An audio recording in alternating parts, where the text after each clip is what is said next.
ਮੰਗੋ ਦੁਆ ਕੇ ਸ਼ਾਲਾ ਇੰਜ ਦਾ ਨਸੀਬ ਹੋਵੇ। ਮੰਗੋ ਦੁਆ ਕੇ ਸ਼ਾਲਾ ਇੰਜ ਦਾ ਨਸੀਬ ਹੋਵੇ।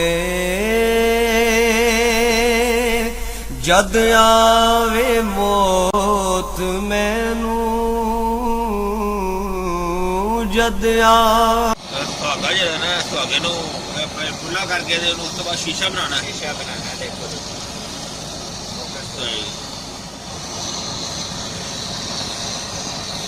यानी कि सुहागे नू इस तरह शीशा बनाया जाएगा।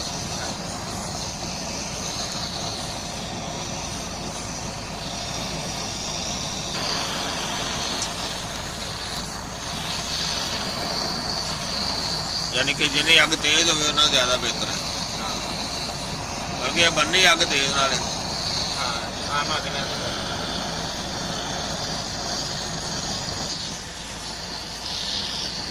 इधर बना रहे हो सुहागा यानी कि शीशा काट है खिल काट है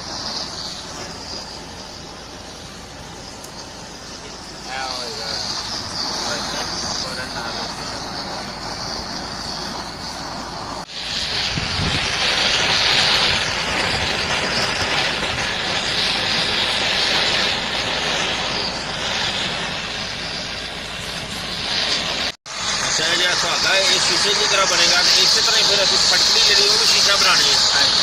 फिर इन्होंने दोनों कुट के पाउडर बनाना है।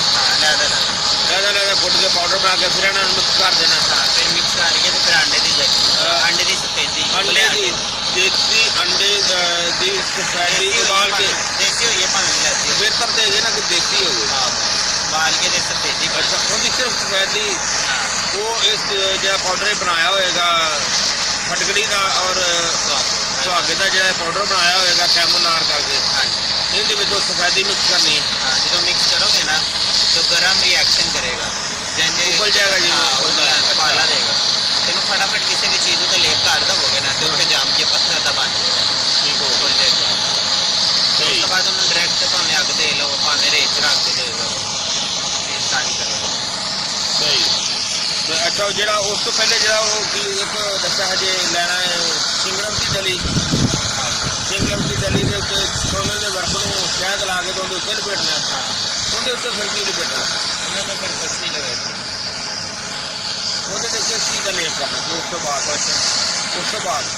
सबसे पहले तो सिंगरम लेना सिंगरम की दली लगते शहद ला शहद ला के तो सोने का वर्क बस अन्ना काम खत्म जी। फिर एक कढ़ाई लेनी है। हाँ कढ़ाई लैके उन्होंने 1 तोला पारा पाता 2 तोले पाता कढ़ाई के अंदर 2 तोले पारा पाया वो सेंटर से पारा चला ही होगा। ठीक है उनके सेंटर में जो डली रहा है सोने के वर्कर हाँ जी डली रंग फिर 2 तोले पिंकी लैके 2-3 किलो पानी च मिक्स करके जो पानी कढ़ाई के पा दो। अच्छा जो डली भी नहीं लेते पारा भी उधर गोली रख के हाँ हाँ उस बाद मट्टी आग से पकाना शुरू कर देगा। सही पानी सारा कुछ करना है वो फिर पाया के नाल जल्द हो जाएगा पारा पिंकी मिक्स हो जाएगा। साइडा से कढ़ाई भी गोल्डन कर देगा। अच्छा कढ़ाई का खराब नहीं पारा पिंकी वो पाउडर कह रहे हैं जो दिखाया पारा पिंकी वो पाउडर बनेगा। ठीक है जो बन गया वो जी सिंगरम की डली में लैदा कट लेना हाँ जी तो जो पिंकी पारा हाँ लैदा कट लेना सही तो फिर खर के अंदर पिंकी पारा पा के एक अंडे की सफेदी उबले अंडे हाँ जी वो जो पाओगे तो उन्होंने फेंटोगे ना करोगे तो वही गर्म रिएक्शन आएगा। वो पारा पिंकी वक्री पानी है नहीं पिंकी पारा अच्छा भी पा के हाँ वो तो सफेदी पा देना वो लैदा हो गया वो लैदा लेप चढ़ा देना उसके सिंगरम के उत्ते सिगरम की गली के उत्ते लेप चढ़ा देना फिर थोड़ी देर बाद एक गोला थोड़ा तैयार हो जाएगी गोले की शक्ल दे दो वो गोला गोल गलीला बन गया। तो फिर जामिएगा अच्छा उस तो बाद जरा है बनावे फिर इनका लेप देसी अंडे की सफेदी पा के तो फिर इनका लेप उनके उत्ते चढ़ाना वो गोले उत्ते चढ़ा के तो फिर उन्होंने अग दे फिर उन्होंने रेत के अग देनी रेत च अग 12 घंटे ठीक फिर जो निकलेगा थोड़ी ना टूटेगा ਤੇ ਅੱਛਾ ਉਹਦੇ ਵਿੱਚੋਂ ਫਿਰ ਉਹ ਸੁਨਹਿਰੀ ਗੋਲਾ ਨਿਕਲੇਗਾ।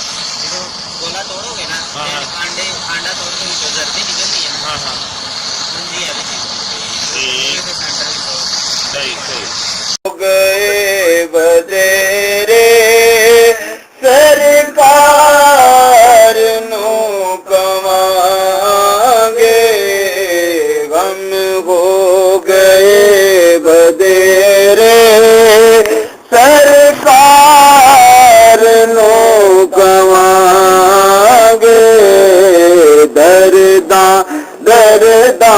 ਦਰਦਾਂ ਨੇ ਪਾਏ ਘੇਰੇ ਦਰਦਾਂ ਨੇ ਪਾਏ ਘੇਰੇ